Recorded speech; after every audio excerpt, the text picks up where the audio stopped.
आज़ाद हिंदुस्तान में जहां सब अपने थे, इतना बदनसीब जफर दफन के लिए 2 गज ज़मीन नहीं मिली कुएं यार में। आप ये पीछे कब्र देख रहे हैं, ये कोई आम इंसान का नहीं है, बल्कि सिवान के शेर मोहम्मद शहाबुद्दीन का है। गरीबों की आवाज़ कहे जाने वाले डॉक्टर मोहम्मद शहाबुद्दीन साहब का आज जन्म दिवस है। 10 मई 1967 में सिवान के प्रतापपुर गांव में पैदा हुए थे और ये पीछे उनकी कब्र है। 1 मई 2021 को कोविड की वजह से इंतकाल हुआ और ये कब्र में वही शख्स लेटा है जो कभी पूरे बिहार की गरीबों की आवाज़ हुआ करते थे। यहाँ तक कि कुछ गरीब इन्हें अपना भगवान तक मान चुके थे। तो ये थे डॉक्टर मोहम्मद शहाबुद्दीन, 2 बार के विधायक, 4 बार के सांसद और आप जिस आरजेडी पार्टी को आज आप देख रहे हैं उसके फाउंडर भी थे। टाइम के बड़ी शख्सियत है। हाँ, ठीक जिस तरीके से लालू प्रसाद यादव को देश का प्रधानमंत्री नहीं बनने दिया गया क्योंकि एक बैकवर्ड स्टेट से आते थे, ठीक उसी तरह डॉक्टर मोहम्मद शहाबुद्दीन को दिल्ली वालों ने या कुछ चुनिंदे लोगों को ये पसंद नहीं आया। उनको उनके फार्मूले के हिसाब से powerful people comes only from powerful place, but एक सिवान जिला से ताल्लुक़ रखने वाला एक परिवार का बेटा वो किसी राजनीति में किस तरह से भागीदारी ले सकता है। गरीबों की आवाज़ आज खामोश हो गई है। इस कब्र में जा लेटी है आज से 2 साल पहले, यानी 1 मई 2021 को। इनकी राजनीति शुरुआत कॉलेज के दिनों में हुई थी। डीएवी कॉलेज के स्टूडेंट थे, आम स्टूडेंट की तरह जाया करते थे। उसी दौरान कुछ लोगों ने सिर्फ शहाबुद्दीन होने की वजह से घेरा और इनको दौड़ाया। भागते भागते कॉलेज पहुँचे और कुछ साथी जो इनके दोस्त हुआ करते थे उन्होंने मुकाबला किया और उसके बाद उनका नाम किसी एफआईआर में आ गया। एक बार जब किसी स्टूडेंट का अगर नाम आ जाए एफआईआर में, कैरियर ख़राब होने लगे तो फिर उसके सारे दरवाजे खुल जाते हैं और एक इंसान गुंडा ना बन करके नेता बनने का फ़ैसला लिया। हालांकि उसमें ये अपने सबसे ज़्यादा किसी चीज़ के लिए मशहूर हैं। तो उस वक्त लेफ़्ट विंग की पार्टी हुआ करती थी, वो गरीबों की या फिर राजपूतों की, ब्राह्मणों की, भूमियारों की ज़मीन कब्जाया करती थी। उस ज़मीन के कब्जे की लड़ाई में डॉक्टर मोहम्मद शहाबुद्दीन कुछ लोगों के थ्रू इस्तेमाल हुए। उसके बाद उनके नाम का लोगों के दिलों में और दिमागों में बैठने लगा। फिर क्या था, इस चक्कर में उन्हें जेल भी जाना पड़ा था, लेकिन जेल रहते हुए उन्होंने नामांकन किया मात्र 23 साल की उम्र में। हालांकि 25 साल उसके लिए ज़रूरत होती थी, लेकिन किसी परिस्थितियों की वजह से वो चुनाव लड़े और विधायक बने। और उसके बाद इसी बीच में बिहार की राजनीति में बहुत उथल पुथल हो रही थी। जनता दल पार्टी हुआ करती थी, लालू के साथ आए और अपनी 2 बार फिर दूसरी बार विधायक बने। फिर जनता दल ने इन पे भरोसा जिताया और 1995 में इन्हें सांसद का टिकट मिला और सिवान से लोकसभा के सांसद बने। हालांकि उस टाइम में जनता दल में सब कुछ ठीक नहीं चल रहा था। जनता दल टूटती है 2 पार्टियों में, एक जनता दल यूनाइटेड और आरजेडी, और जिसके फाउंडर मेंबर थे डॉक्टर मोहम्मद शहाबुद्दीन। आज जिस आरजेडी पावर क्राइसिस से जूझ रही है, आपको मैं बता दूं, आरजेडी के बारे में आप गूगल करिएगा, आखिरी बार बिहार में पूर्ण बहुमत की सरकार कब बनाई थी। तो गूगल करेंगे तो आपको पता चलेगा कि आखिरी बार अगर कभी आरजेडी ने पूर्ण बहुमत की सरकार बनाई थी तो उसके वजह डॉक्टर मोहम्मद शहाबुद्दीन थे। और एक फ़िल्म भी आई थी, उसमें फिल्माया गया था कि साहब प्यार से बोलते थे डॉक्टर लालू प्रसाद यादव, जिसके वजह से साहब के नाम से फेमस हो गए। तो लालू प्रसाद यादव ने उनसे कहा कि कुछ एमएलए की कमी है। इन्होंने अपने सूझबूझ से कुछ एमएलए जो थे उनको आरजेडी के साथ जोड़ा और सरकार बनी।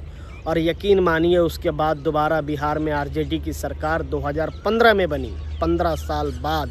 और वो भी इसलिए क्योंकि लालू जी के जो 2 बेटे थे, तेजस्वी यादव जी और तेज प्रताप, वो अब बड़े हो चुके थे, उनका करियर भी सेट होना था।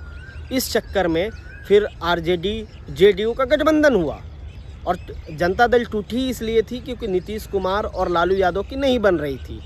और आज गठबंधन होता है, 2015 में दोबारा सरकार आती है, लेकिन कभी मुख्यमंत्री, दो मुख्यमंत्री वाला परिवार अब डिप्टी सीएम पे समझौता कर बैठा, और उसमें भी जो आधा बिहार यानी जिसमें कुछ भूमिका है सारण जिला, जिसके अंदर सिवान, गोपालगंज और छपरा, और कुछ इस चंपारण में शहाबुद्दीन का रसूख की वजह से सीटें जीतती है और दोबारा इस लायक होती है कि आरजेडी और जेडीयू मिलकर सरकार बनाती है, और फिर लालू के दोनों बेटे के डिप्टी सीएम और एक स्वास्थ्य मंत्री बनते हैं।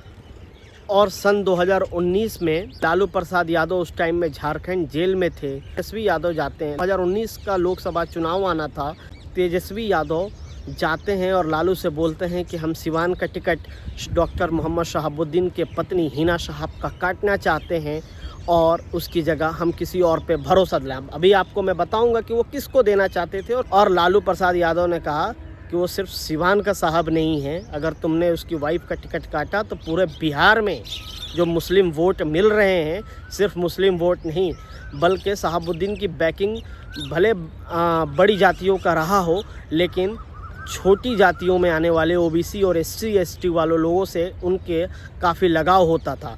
कहा तो ये जाता है कि उनके दौरान एक महिला प्रेग्नेंट थी और उसके गांव की सड़कें ख़राब थी, फरियादी पहुंचा और रातों रात सड़क बन गई, इसलिए ताकि उसको हॉस्पिटल ले जाने में दिक्कत नहीं आए, और शायद इसी वजह से वो विकास पुरुष के नाम से जानते हैं। तो 2019 में क्या होता है कि टिकट उनका नहीं कटता है और एक बार फिर हिना शहाब को जीत नहीं मिलती है। लेकिन इसी बीच 2020 में कोविड महामारी आती है और 2021 में देश के विकास पुरुष कहे जाने वाले वही शहाबुद्दीन, जिसने राष्ट्रपति को खत लिखा था कि मुझे इजाज़त दिया जाए कि मैं कारगिल युद्ध के लिए अपने सेना के साथ खड़ा होकर वहाँ पे लीड करूँ, क्योंकि मैं एनसीसी से ट्रेंड हूँ। इसकी वजह से उन्हें वीर की उपाधि मिली, वीर डॉक्टर मोहम्मद शहाबुद्दीन। लोग विकास पुरुष के लिए नारा लगाती थी वहाँ की जनता, वीर साहबू मत घबराना, तेरे पीछे सारा जमाना, और इसीलिए उनको वीर की उपाधि मिली। और कोविड के दौरान 2021 में 1 मई के दिन अपने लोगों के चहेते, कुछ लोगों के भगवान के रूप में एक इंसान दुनिया से खामोश हो जाता है और आज इस कब्र में लेट जाता है। फिर क्या था, लोगों को मौका मिला अपनी राजनीति करने का। ठीक उसी तरीके से 2019 में उनकी राजनीति नहीं चल पाई। 2020 में और अच्छे रिज़ल्ट आते हैं आरजेडी के फेवर में, बल्कि बिहार की सबसे बड़ी पार्टी बनती है। वो एक पीछे एक रीज़न था डॉक्टर मोहम्मद शहाबुद्दीन, क्योंकि हम लोग भले लालू यादव से कंपेयर तो नहीं कर सकते, पर उनसे कम भी नहीं थे, कुछ लोगों का ये मानना है। हाँ, क्योंकि इसलिए कंपेयर नहीं कर सकते थे क्योंकि लालू प्रसाद यादव को अपना नेता मानते थे, और जब कोई अपना नेता किसी को मान ले तो इसका मतलब गुरु और शिष्य वाली बात होती है, तो कंपेरिजन। लेकिन उसके व्यक्तित्व और उसके चाहने वाले लोगों की अगर संख्या देखी जाए तो कहीं पॉपुलैरिटी में ज़्यादा थे। 2021 में इंतकाल होता है। इंतकाल के बाद लोगों को लगा कि अब तो ये परिवार यतीम हो गया, पर राजनीति करने वालों को ये नहीं पता था कि ये वो परिवार है जितने कितनों के परिवार बचाए हैं, कितने परिवार इनसे जुड़े हैं, आखिर इनके परिवार को वो कैसे छोड़ा जा सकता था। हिना शहाब ने कई बार कहा भी कि सिवान मेरे लिए ज़िला नहीं परिवार है, और मैं यहाँ की बेटी और बहू हूँ। कहा भी जाता है, कुछ राजनीतिक पंडित कहते हैं कि हिना शहाब की एक ऐसी रैली निकलती है जहाँ पे हरा, भगवा और नीला तीनों ही चलते हैं। वो बात अलग है कि कुछ परिस्थितियों की वजह से उन्हें चुनाव में जीत नहीं मिलती है, लेकिन क्या था, कुछ राजनीति करने वालों को इनके इंतकाल के बाद मौका मिलता है और टिकट लेते हैं। और कहा यह जाता है कि जो लगातार आरजेडी का हारने का आरोप ये लगाया जा रहा था कि हिना शहाब को टिकट दिया जा रहा था शहाबुद्दीन साहब के दबाव में, इसलिए वो चुनाव हार रही हैं। पर नतीजा क्या निकला कि जिस पार्टी को ये गुमान था कि वो वोट अपने हैं, वो 2024 के इलेक्शन से पहले एक विधानसभा का चुनाव हुआ था, वहाँ पे भी हार मिली उस आरजेडी को, और अभी का जो चुनाव हुआ था वहाँ पे भी हार मिली। और हार ही नहीं मिली, काफ़ी अंतर वोट से। अगर वो आरजेडी ना लड़ती तो हिना शहाब इस बार की ज़रूर सांसद होती। पर नतीजन ये था, आरजेडी की कस्सा-कुस्सी में लोगों को लगा कि आरजेडी सर्वोच्चों पर है, उन्होंने लड़ा और नतीजा ये रहा कि बहुत निचले स्थान पे चले गए। हिना शहाब हर बार की तरह नंबर 2 पे बरकरार रहीं। पर एक बात तो साबित है, सिवान और साहब परिवार को लोग एक दूसरे से जुदा नहीं कर सकते। लेकिन आरजेडी को, उसके कुछ लोगों को समझ में आ गया कि कोई तो सिवान के अंदर है दोनों परिवार के बीच में ये बात दूरियां पैदा कर रहा है। और तेज प्रताप यादव ने ये कई बार ये पॉडकास्ट में ये बात कबूला भी था कि कुछ लोग हैं जो दोनों परिवार को बीच की दूरियां बढ़ाने की कोशिश कर रहे हैं। आरजेडी को समझ में आ गया इस परिवार के बिना बिहार में आरजेडी अधूरी है। फिर हिना साहब की ज्वाइनिंग होती है, ओसामा साहब जुड़ते हैं और फिर आज वो आरजेडी में हैं। अब एक्चुअल में किन शर्तों पे क्या बात हुई, ये अंदर की बात है, ये बात अभी तक सामने नहीं निकल कर के आई है।